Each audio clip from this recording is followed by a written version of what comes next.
రానున్న వేసవిలో కాకినాడ రూరల్ నియోజకవర్గంలో ఎక్కడా త్రాగునీటి సమస్య లేకుండా చర్యలు చేపట్టాలని కాకినాడ రూరల్ ఎమ్మెల్యే పంత నానాజీ అధికారులను ఆదేశించారు.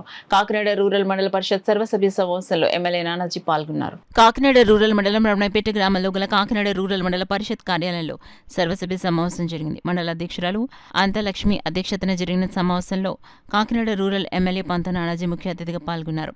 ఈ సందర్భంగా అజెండాలోని అంశాలను సభ్యులు ఏకగ్రీవంగా ఆమోదించారు. రూరల్ నియోజకవర్గంలో చేపట్టిన అభివృద్ధి కార్యక్రమాలు, సమస్యలపై వివిధ శాఖల అధికారులతో సమీక్ష నిర్వహించారు. ఎక్కడ త్రాగునీటి అద్దెలు లేకుండా అధికారులు ట్యాంకర్ల ద్వారా త్రాగునీటిని పంపిణీ చేయాలని ఆదేశించారు. అదేవిధంగా రానున్న వర్షాకాలంలో ఎక్కడ నీరు నిలిచిపోకుండా డ్రైనేజ్ పుడకలు తీయాలని కోరారు. ఈ సమావేశంలో ఎంపీడీఓ, యువ పీఆర్డీ, సర్పంచులు, ఎంపీటీసీలు, అధికారులు పాల్గొన్నారు.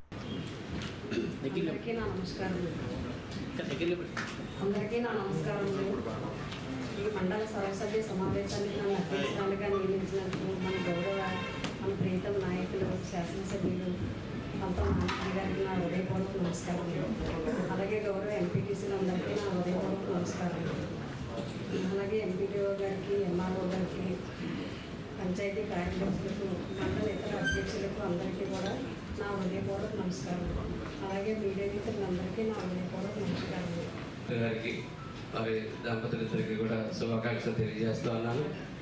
అలాగే దానికి కోఆపరేట్ చేసి ఇవాళ ఆవిడ ఇంటికి కారణమైనటువంటి సభ్యులు, ఎంపీటీ సభ్యులందరికీ కూడా నా ధన్యవాదాలు తెలియజేస్తూ ఉన్నాను.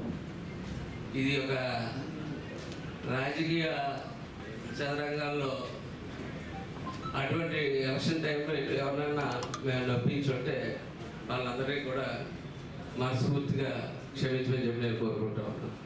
ఎందుకంటే ఇది ఒక కుటుంబంగా నడుపుకోవాల్సిన వ్యవస్థ.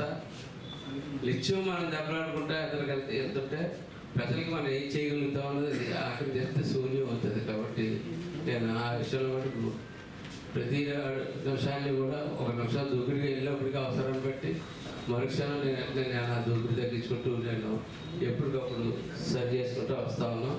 ఆ ప్రక్రియ సభ్యులందరూ కూడా కొనసాగిస్తారని చెప్పి కోరుకుంటూ, మీ ఎంప్లాయీస్ అందరి దగ్గర నుంచి కూడా నాకు ఎలాగైతే సహకరించారో రేపు నుంచి మండల ప్రెసిడెంట్ గారికి అలాగే సహకరించి ఈ మండల అభివృద్ధికి మీరందరూ కూడా దోహదపడాలని చెప్పి మనస్ఫూర్తిగా నేను కోరుకుంటూ, మనం ఒక్కొక్క శాఖాపరంగా మనం వేళ రివ్యూ చేసుకుని